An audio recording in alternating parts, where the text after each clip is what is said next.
요한계시록 3장 20절 말씀을 우리가 함께 읽어보았는데요. 여러분, 이 말씀을 대할 때마다 한 그림이 떠오르지 않으십니까? 한 손으로는 호롱불을 들고 있고 한 손으로는 현관 앞에서 아주 인자한 모습으로 조각같이 잘생긴 어떤 금발의 청년이 노크하고 있는 그 그림을 여러분 보신 적이 있으실 거예요. 오늘 이 말씀을 대하면서 우리 모두가 이런 그림을 떠올리는데, 언제나 기다리시고 언제나 인자하시게 준비하시고 환영하기를 기다리시는 그 인자한 주님의 표정을 우리가 아마 떠올려 보실 수 있을 것 같습니다. 여러분은 그러한 예수님을 영접하셨습니까?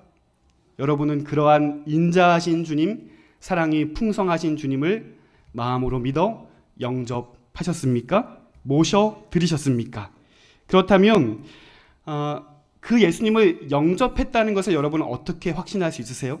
그 예수님을 내 안에 모셔드렸다라는 사실을 여러분은 무엇으로 확신할 수 있겠습니까? 오늘 20절 말씀을 보니까 뭐라고 하시냐면 문을 열면, 그러니까 영접하면 내가 그에게로 들어가 그와 더불어 먹고 그는 나와 더불어 먹으리라 라고 말씀하셔요. 그러니까 늘 함께 먹고 늘 함께 동거동락하고 늘 함께 하시는 그 주님, 그분이 내 전생의 모든 순간에 함께 하신다라는 거예요. 그런데 여러분, 우리 아무에게나 문 열어주지 않죠? 아무에게나 문을 활짝 열어주지 않아요. 우리가 아무리 애타게 기다리던 그 택배 기사님이 왔다 하더라도 활짝 문 열어주지 못해요. 저 혼자 있으니 살짝 놓고 가주세요 라든지, 이렇게 문을 열되 하나 걸리는 거 있잖아요. 딱 걸려가지고 물건만 받고 안녕히 가세요 하든지. 그런데 예수님이 누구시기에 우리는 그분을 영접해야 할까요? 그분이 누구시기에 그분은 늘 기다리시고 우리는 그 기다림에 반응해서 문을 활짝 열어드려야 하는 걸까요? 그분이 누구시길래 우리는 그분을 모셔드려야만 하는 걸까요? C.S. 루이스가 예수님에 대해서 이런 말을 했습니다. 여러분 한번 들어보십시오. 만약 예수가 단순히 한 인간으로서 성경에 기록된 것과 같은 말을 했다면, 예를 들어서 내가 곧 길이요 진리요 생명이니 나로 말미암지 않고는 아버지께로 올 자가 없느니라, 이러한 말씀들이에요. 자, 이러한 말을 했다면 그는 결코 위대한 도덕적 스승이 될 수 없을 것이다. 그러므로 우리는 예수님의 말씀을 모두 사실로 받아들여서 그분을 하나님의 아들로 고백하든지, 아니면 그가 정신 이상자나 지옥의 악마라고 결론짓고 배척하는 두 가지 중에 하나를 선택해야 한다. 중요한 것은 예수님께서 결코 우리에게 당신을 위대한 도덕적 스승으로 봐주는 척하고 넘어가는 그런 선택의 여지를 남겨두지 않았다는 사실이다. 좀 쉽게 설명을 드리면, 예수님을 하나님의 아들로 나의 죄를 구속하신 구원자로 영접하지 않은 채로, 믿지 않은 채로 역사적으로 위대한 스승이요 시대를 깨우는 위대한 철학가였다라고 말한다면, 이러한 말들은 전혀 쓸데없는 말들이라는 겁니다. 예수님은 이런 말을 들을 여지를 전혀 남겨두지 않으셨다는 거예요. 왜냐하면 그분 스스로가 나는 하나님의 아들이요, 나는 하나님 자신이요 라고 선언하셨기 때문입니다. 그리고 수많은 사람들이 그 말씀을 믿고 자신의 생명도 아까워하지 아니하고 주님을 믿는 그 믿음으로 생을 바치는 일들이 많이 있었기 때문입니다. 그가 만약에 우리와 같은 그저 한 인간에 불과했다면 그는 진실로 희대의 사기꾼이라는 것이죠. 아무리 좋은 말들, 아무리 훌륭한 말들을 많이 했어도 내가 하나님의 아들이요, 내가 하나님이요 라는 말들을 한다면 그가 아무리 좋은 말을 했든 그것이 어떤 가치가 있겠냐는 거예요. 좀 와닿게 설명을 드릴게요. 제가 지금 이 자리에서 사실은 제가 하나님이었습니다. 제가 사실은 다시 오신 예수님입니다 라고 말한다면 여러분 저를 어떻게 생각하시겠습니까? 싸늘하죠. 싸늘하죠. 그동안 제가 했던 모든 말들, 저와 함께 했던 모든 경험들, 모든 행동들, 이 모든 것이 거짓이고 위선이고 사기처럼 여겨지지 않으시겠어요? 되게 모욕적으로 여겨지지 않으시겠어요? 그래도 저 목사가 저런 정신나간 말을 해도 말들은 좋은 말들이었어. 저 목사가 정신 나간 이야기를 해도 저 사람이 그래도 괜찮은 사람이었어. 이렇게 생각하실 분들이 있으시겠어요? 그가 하나님의 아들이다라고 이야기했으면서 그것을 믿지 않으면서 그저 위대한 스승이요, 위대한 철학가요, 인류의 4대 승인이요, 이런 말로 인정한다는 것을 예수님이 전혀 인정하지 않으신다라는 겁니다. 그러므로 오늘 C.S. 루이스의 말대로 우리는 예수님에 대해서 딱 두 가지의 차원으로 인식해야만 한다는 거예요. 첫째는 그가 하나님의 아들로 우리가 인정하거나 아니면 정신 나간 사기꾼으로, 둘 중에 하나로 우리는 그 예수님을 인식해야 한다는 겁니다.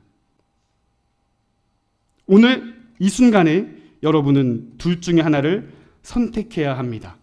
오늘 학생들 나와 있는데 부모님의 강요에 못 이겨서 교회에 나오는 학생들이 있다면 여러분 선택해야 합니다. 그리고 예수를 믿는 것 같기는 한데 그가 날 위해 십자가에 못 박혀 죽었다라는 사실이 믿어지지 않는다면 여러분은 이 둘 중에 하나를 선택해야 합니다.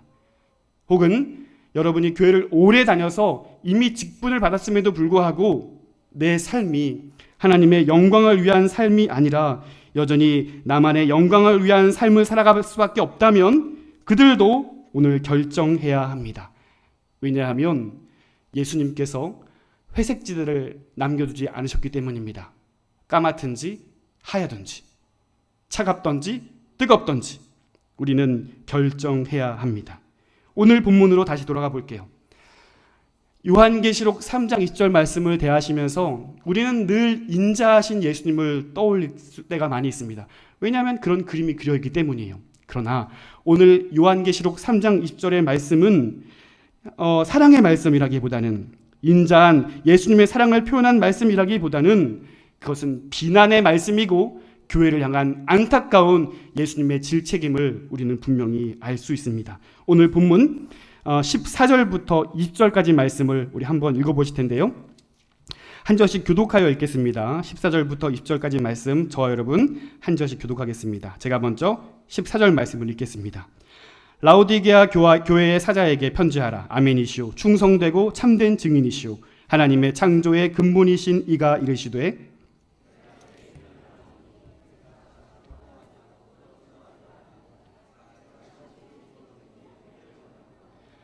내가 이같이 미지근하여 뜨겁지도 아니하고 차지도 아니하니 내 입에서 너를 토하여 버리리라.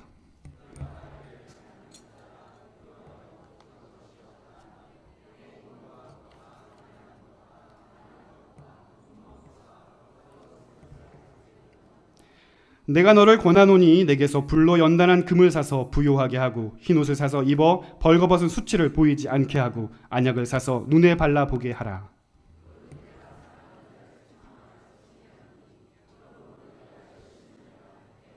함께요. 볼지어다 내가 문 밖에 서서 두드리노니 누구든지 내 음성을 듣고 문을 열면 내가 그에게로 들어가 그와 더불어 먹고 그는 나와 더불어 먹으리라. 아멘. 자, 요한계시록 3장 20절의 말씀이 바로 이러한 내용이라는 거예요. 잘 아시겠지만 이 라오디게아라는 지역 자체가 상업 도시였고 그로 인해서 많은 사람들이 부요한 삶을 살았습니다. 라오디게아 성도들도 마찬가지로 부요한 삶을 살았습니다. 반면에 그들의 영적인 상태는 매우 나약하고 나태한 면모를 보였습니다. 교회는 다니고 예배는 드리지만 예수를 믿지 않는 인물들이 많이 있던 거예요. 예배도 드리고 예수님도 믿는다고는 하지만 주님이 내 삶에 아무런 연관이 없습니다. 왜냐하면 그들은 부유했기 때문입니다.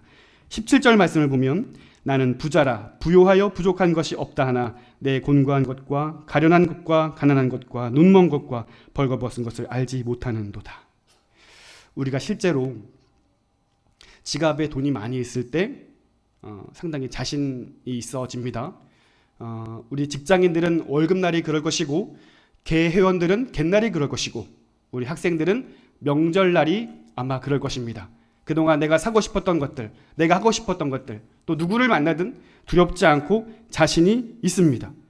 현실적인 삶에 어려움이 없으니까 하나님을 찾지 않아요. 예수님, 하나님의 아들로 오셨건 정신나간 정신병자이건 관심 없어요. 그냥 내 마음에 육신적인 평안함, 또 스트레스로 인해서 내 마음이 괴로울 때 종교적인 만족감만 채우면 오케이인 거예요. 세상에서 당한 모든 시름들이 이 교회에 와서 위로받고 회복받으면 그것으로 됐다라고 생각하는 겁니다. 하나님께서 기뻐하시는 삶을 살기 위한 작은 몸부림조차 없습니다. 교회에서는 그렇게 신실하고 교회에서는 그렇게 거룩한데 혼자 있는 그 시간에는, 또 세상 사람들과 함께 있는 그 시간에는 전혀 구별되지 않는 삶을 살아가는 거예요. 라오디게아 교인들의 이야기입니다. 그런데 그들만의 이야기는 아닌 것 같습니다. 하나님은 이렇게 믿는 건지 믿지 않는 건지 모를 이 회색 분자들을 향하여서 예수님 안타까워하시며 이런 말씀을 하시는 거예요. 우리 15절과 16절 함께 읽겠습니다. 시작.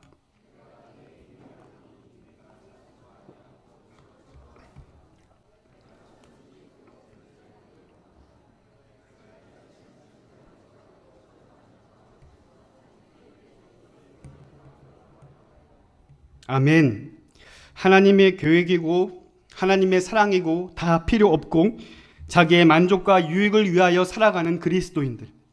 이름은 그리스도인이지만 삶은 불신자의 모습과 다를 바가 없는 이 라오디게아 교인들의 영적인 상태를 가리켜서 오늘 성경은 미지근하다라고 표현하고 있습니다. 여러분, 나는 지금 미지근한 사람은 아니었습니까? 예수님을 믿는 것 같기는 한데 뜨거운 것 같지는 않습니다. 미지근합니다. 불신자와 구별되지 않는 것 같습니다. 여전히 내 입에는 욕이 묻어나오고요. 섬김이라는 단어는 온데간데 없고요. 귀찮아서 하지 않습니다. 자기에게 도움이 될 것 같지 아니하면 모르는 척합니다. 내 마음에 들지 않는다고 왕따를 시키고 하나님의 방법보다 세상의 방법이 편하고 그렇게 스스로 부자라 여기면서 하나님을 찾지 않는 자들을 향하여서 주님께서 뭐라고 말씀하시냐면 내 입에서 너를 토하여 버리리라 라고 말씀하십니다. 사랑하는 성도 여러분, 사실 우리 그리스도인들의 삶은 미지근한 삶과는 전혀 거리가 먼 자들이어야 합니다. 왜냐하면 예수께서 죽을 수밖에 없는 죄인들을 향하여서 어떤 일을 했는가를 우리는 분명히 알기 때문입니다. 그분이 먼지만도 못한, 벌레만도 못한 이 죄인들을 향하여서 어떻게 사랑하셨고 어떻게 희생하셨는지를 우리가 분명히 알고 그 사랑을 기억한다면 우리의 삶은 분명히 뜨거운 삶을 살아야 한다는 거예요. 우리의 삶을 사명을 가지고 하루하루 소중하게 살아가야 하는 사람들이 우리 그리스도인이어야 한다는 겁니다. 보십시오. 얼마나 많은 사람들이 초점을 잃어 망각하고 부자유하게 억압하여 살아가고 있습니까? 얼마나 많은 사람들이 하루를 살아가면서 내 육신의 만족을 채우기 위해서 시간들을 허비하고 게임하고 자기의 만족과 육체의 편안함을 위해서 그렇게 열심히 살아가고 있습니까? 하나님의 소원인 전도, 선교, 사명, 비전, 나를 향한 하나님의 계획, 이 시대를 향한 하나님의 열망, 교회를 향한 하나님의 열심, 이런 것들은 전혀 관심 갖지 아니하고 오로지 한 사람 더 죽여서 진급할 생각, 어떻게 하면 돈을 더 많이 모을 수 있을지, 어떻게 하면 사람들에게 더 많이 인정받을 수 있을지, 어떻게 하면 내가 더 편안하고 어떻게 하면 내가 더 안락할 수 있을지, 어떻게 하면 하나님의 능력을 가지고 와서 내 소원을 이룰 수 있을지, 여기에만 관심 갖고 여기에만 고민하고 이것만을 위하여 뜨겁게 기도한다는 겁니다. 오늘 말씀을 기억하십시오. 이것은 예수님의 사랑이며 또 그렇게 살지 아니하는 백성들을 향한 예수님의 경고입니다. 다 함께 19절 말씀을 읽겠습니다. 시작. 무릇 내가 사랑하는 자를 책망하여 징계하노니 그러므로 내가 열심을 내라 회개하라. 아멘. 여러분, 탕자를 기억하십시오. 그가 돈이 있을 때는, 그가 재물이 많을 때에는 별 문제가 없다고 생각했지만 그가 믿던 돈이 다 사라지고 나니 그 돈이 신이 아닌 걸 알게 된 거예요. 자기가 믿던 신이 자기에게 모든 것을 잃게 만들고 이제 자신의 처지를 깨닫게 되었을 때 그는 그제서야 한 가지 사실을 떠올리게 됩니다. 그래도 아버지 집에 있을 때가 가장 행복했구나.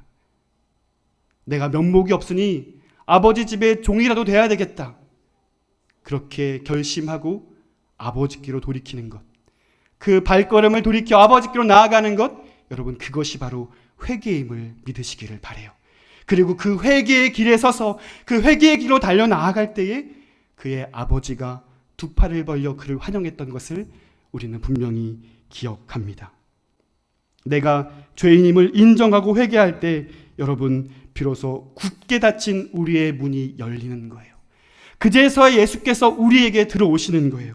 그리고 그분께서 뭐라고 말씀하시냐면 우리 다 함께 20절 말씀 다시 한번 읽어보겠습니다. 시작. 볼지어다 내가 문 밖에 서서 두드리노니 누구든지 내 음성을 듣고 문을 열면 내가 그에게로 들어가 그와 더불어 먹고 그는 나와 더불어 먹으리라. 아멘. 이것이 바로 예수 그리스도를 영접한 사람들의 삶이라는 거예요. 그와 함께 더불어 먹고 그와 함께 기뻐하고 그와 함께 소망하고 그와 함께 비전을 품고 그와 함께 어떤 삶을 살아가야 할지를 분명히 아는 삶, 그것이 그와 더불어 동행하고 그와 더불어 기뻐하고 그와 더불어 만족함을 얻는 영원한 삶의 모습이라는 겁니다. 그럴 때 우리에게 확신을 주시는 거예요. 그분이 결코 사기꾼이 아니라 나를 위해 오신 하나님의 아들임을 확실히 믿게 되는 것입니다. 적당히 자기의 만족을 위해서 살아가는 것이 아니라 내게 생명 주신 그분을 위하여, 하나님의 영광을 위하여 그제서야 살아가게 되는 겁니다. 초점 없고 미적미적한 나의 삶이 뜨거워지는 거예요. 그제서야 나의 삶에 성령의 열매들이 주렁주렁 열매 맺게 되는 거예요. 그제서야 많은 사람들이 나의 삶을 통하여 하나님의 살아계심을 주목하게 되더라라는 겁니다. 사랑하는 성도 여러분, 우리 그리스도인의 삶은 내 스스로가 판단하는 것이 아니라 나와 관계된 모든 사람들이 나의 삶을 보고 판단하는 것입니다. 오늘 온가족 금요기도회로 함께 예배를 드립니다. 우리 학생들부터 시작해서 모든 장년에 이르기까지 함께 예배합니다. 부탁드립니다. 다음 세대인 우리 어린이들, 우리 학생들, 젊은 날의 창조주를 기억하십시오. 젊은 날의 하나님을 사랑하십시오. 그분을 영접하십시오. 그제서야 우리는 진정한 삶의 목적을 발견하게 되는 거예요. 왜 공부해야 되는지 우리는 분명히 알게 되는 거예요. 그것이 세월을 아끼는 것이고 우리가 열심을 낼 수 있는 삶을 살아갈 수 있게 되는 겁니다. 사랑하는 우리 장년들, 우리 성도님들 부탁드립니다. 우리 다음 세대에게 그 믿음의 길을 걸어가는 뒷모습을 보여주십시오. 끝까지 하나님을 사랑하는 그 열심을 보여주십시오. 어떤 것이 예배하는 것인가를 분명히 보여주십시오. 그들이 흔들려 방황할 때에도 우리 아버지 어머니의 뒷모습을 보고 온전한 길로 들을 수 있도록 그 믿음의 길을 끝까지 걸어가 주십시오. 사랑하는 성도 여러분, 사랑하는 연희가족, 우리 모든 성도님들, 오늘 우리가 결정할 수 있기를 바랍니다. 우리의 믿음을 다하여 예수 그리스도를 영접할 수 있기를 바랍니다. 이미 예수를 영접하셨다고요? 아니요. 우리는 우리의 삶의 구원을 이루어 가야 합니다. 우리는 매일매일 주의 은혜가 아니면, 주의 구원이 아니면 죽을 수밖에 없는 연약한 자임을 기억하십시오. 여러분, 하나님 없이 강하지 마십시오. 우리 장년분들 약한 모습을 부끄러워하지 마십시오. 오늘 우리는 하나님 없이 강하면 안 됩니다. 오히려 우리는 약한 자가 되어야 합니다. 하나님의 은혜 없이 하루도 살아갈 수 없는 연약한 자임을 인정하여서 부끄럽지 않습니다. 오히려 이 연약한 모습을 다음 세대들에게 보여주십시오. 아, 저렇게 믿는 거구나. 저렇게 신앙생활 하는 거구나.